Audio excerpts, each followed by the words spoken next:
debido a que no pudimos terminar por falta de tiempo, ¿no?, la conferencia que impartimos, ¿no?, en la Biblioteca Rus, hemos utilizado un marco distinto para poder finalmente dar punto y final, ¿no?, a nuestro discurso que trata, ¿no?, del Homo Deus y sus falsos profetas, ¿no?, como un símbolo del fin de ciclo, ¿no? En un momento dado dijimos que, según las leyes de la ciclología, en los últimos tiempos acontecerá lo peor y lo mejor del ciclo actual, ¿no?, de esta humanidad, ¿no? Por eso precisamente hemos querido titular esta última parte La corrupción de los mejores y la unión en el arca, pues consideramos que estas dos expresiones reflejan perfectamente, ¿no?, lo que queremos decir acerca de lo peor y lo mejor del ciclo, ¿no? Nuestra humanidad actual está a punto de finalizar su periodo cíclico, estimado en 65.000 años, según las leyes de la ciclología, ¿no? Pero a ella le sucederá otra humanidad, que naturalmente nada tiene que ver con esa supuesta transhumanidad o poshumanidad, ¿no?, promovida por la inteligencia artificial, que, como hemos dicho en varias ocasiones, es más bien un signo, entre otros muchos, que nos indica que efectivamente estamos en el final de un ciclo que afecta a la humanidad entera, ¿no? Ha habido otras humanidades anteriores a la nuestra y habrá otras posteriores, ¿no?, que desarrollarán sus posibilidades hasta agotarlas, que es exactamente lo que está ocurriendo con nuestra humanidad, ¿no?, agotando sus posibilidades, ¿no?, nuestra humanidad y al conjunto del medio cósmico en el que ella se ha manifestado y se está manifestando todavía, ¿no? San Juan, evangelista, ¿no?, ya lo dice en el libro de la Revelación, ¿no?, o Apocalipsis, al referirse al nuevo Manvantara por venir, en estos términos: vi un cielo nuevo y una tierra nueva. En este punto nos preguntamos lo siguiente: ¿no hemos de ver, más bien, en el transhumanismo una parodia de lo que será la auténtica nueva humanidad del siguiente Manvantara? Esa parodia será sin duda una más de las múltiples fantasías de los profetas tecnológicos que están convencidos de inaugurar un nuevo tiempo, una nueva era, que nada tendrá que ver con la anterior, al igual que la humanidad que la habite, nada tendrá que ver con nuestra humanidad, ¿no?, actual. Sin embargo, y como en tantas otras cosas, esos falsos profetas se equivocan por completo, ¿no?, pues en realidad esa nueva era a la que ellos se refieren se corresponde con el último periodo del Kali Yuga, concretamente con el último periodo de la era zodiacal de Piscis, ¿no?, la cual coincide, no por casualidad, justamente con el Kali Yuga, con el fin del Kali Yuga, que es la edad oscura, ¿no?, y por tanto de todo el Manvantara. En fin, estas expresiones cíclicas, Kali Yuga, edad oscura, era zodiacal de Piscis, ya las hemos desarrollado en otras ocasiones, ¿no?, y no es el momento de hablar extensamente de ellas, ¿no?, si no nos saldríamos también del marco que nos hemos propuesto expresar, ¿no? Es decir, que lejos de haber entrado, como muchos creen, en la era de Acuario,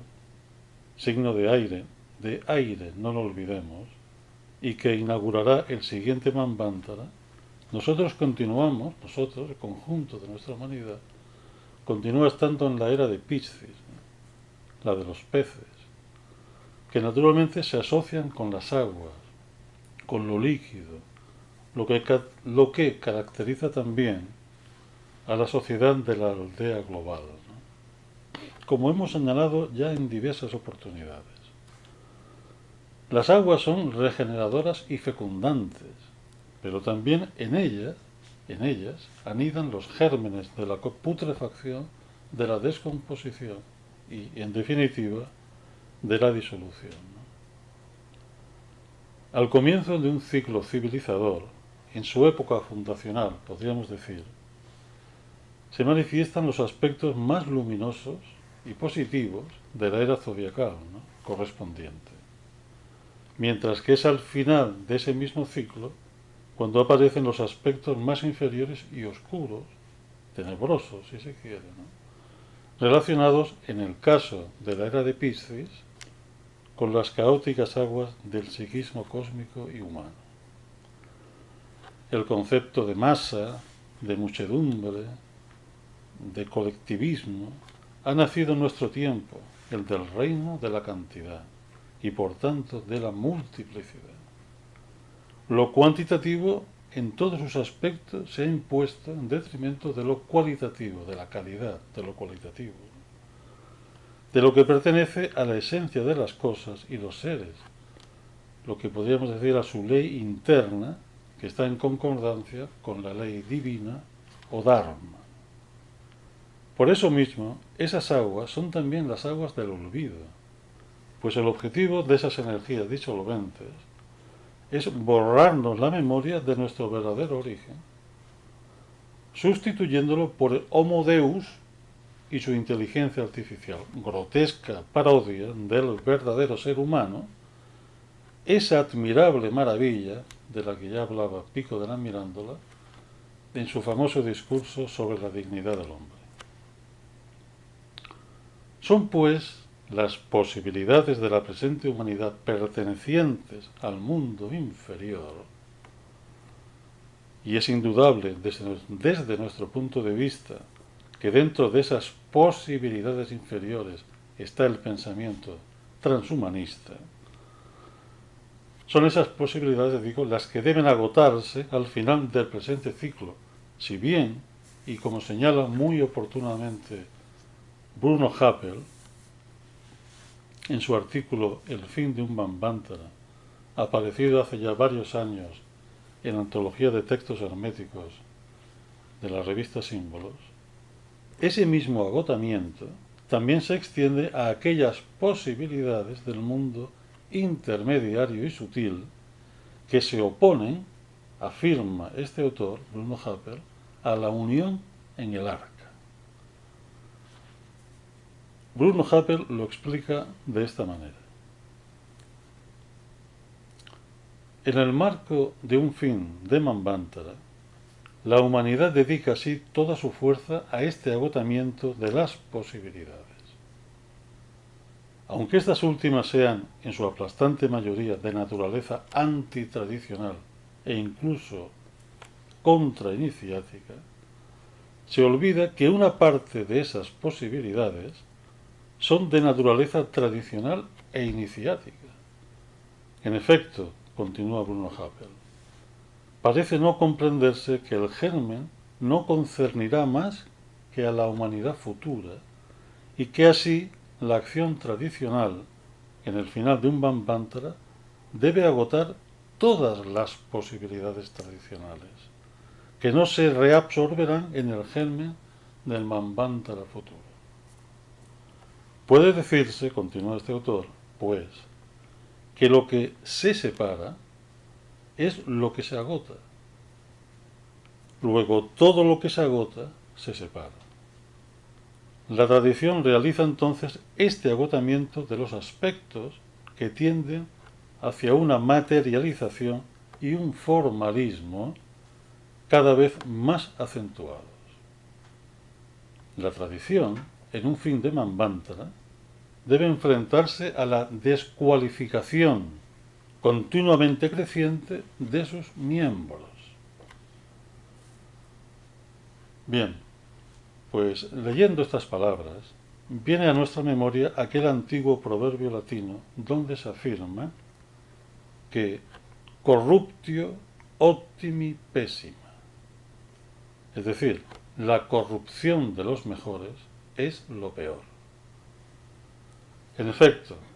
aquellos que por la disposición de su espíritu han recibido la voz del nous, es decir, del intelecto, y la han guardado en su mente y en su corazón, como una semilla que germina perennemente, haciendo de ella el centro de su vida, tienen una enorme responsabilidad en este fin de ciclo, pues son los destinados a conformar los gérmenes del ciclo futuro, el siglo de la vida venturosa, como se dice en la tradición cristiana. Pero se afirma también que en el fin de los tiempos, hasta los escogidos, para entrar en el arca, pueden ser seducidos por el príncipe de este mundo, llamado no por casualidad el príncipe de la mentira. Es decir, de todo aquello que no es verdadero, sino apariencia de verdad, una imitación, un simulacro, una falsificación, o la mezcla de lo verdadero y lo falso, que es una forma de la mentira, siendo esto una característica propia del adversario de lo humano, pero no del espíritu, pues el espíritu, no tiene adversario ninguno.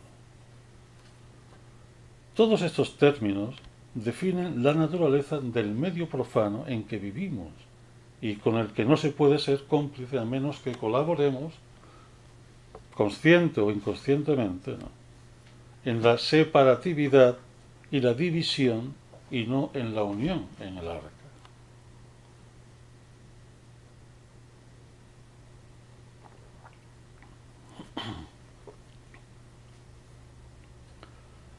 La caída en la ciénaga, de que se habla en algunas tradiciones, es un peligro que no desaparece hasta que el ser haya superado el nivel de las aguas inferiores. O sea, el plano de Yetzirah en el árbol de la vida cabalístico. Un, un mundo que es muy amplio, ya que constituye el laberinto de la psique. Un mundo de reflejos y de espejismos, de maravillosas intuiciones o presagios de un mundo otro, pero también de confusiones entre lo psíquico y lo espiritual, que dejan al ser en un estado de caos, esa confusión entre lo psíquico y lo espiritual, ¿no?, del que solo puede salir llegando al centro de ese laberinto, ¿no?, que es el centro de su alma, que de tener una forma, sería la de un arca, también la de una copa, o la de un corazón que acogen la quinta esencia del estado humano. Dicho esto en sentido totalmente alquímico, como no podía ser de otra manera, ¿no? Quinta esencia en nada distinta de la unidad del ser universal. El arca de que estamos hablando es un recipiente hecho para conservar un contenido que es de naturaleza sapiencial y metafísica. Pues esta palabra, arca, procede de arqué, el principio, de donde deriva arcano, que se refiere a todo cuanto es secreto o misterioso, por su propia naturaleza. Es decir, que los gérmenes depositados en el arca son de carácter espiritual e inseparables del principio. Esta es la razón de por qué el arca, navegando por encima de las aguas, se simboliza por la mitad inferior de una circunferencia, pero cerrada, nos dice René Guénon, por su diámetro horizontal, en cuyo interior se contiene el punto en que se sintetizan todos los gérmenes en estado de completo repliegue.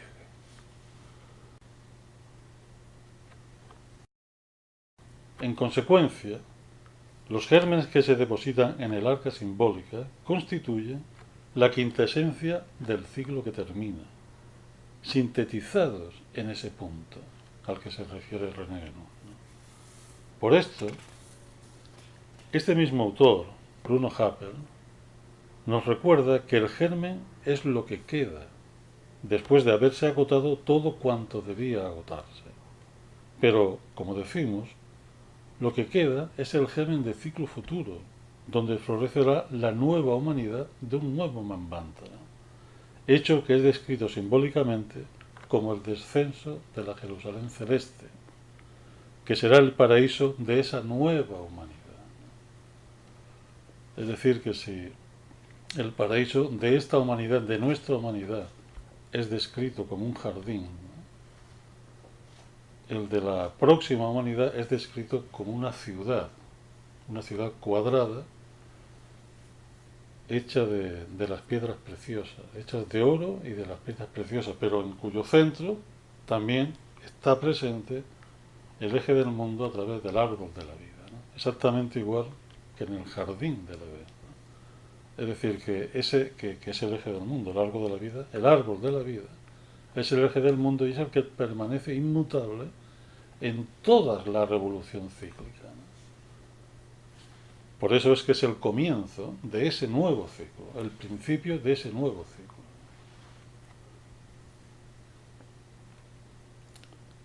El tesoro oculto y escondido será sacado a la luz y la oscuridad no prevalecerá más sobre ella.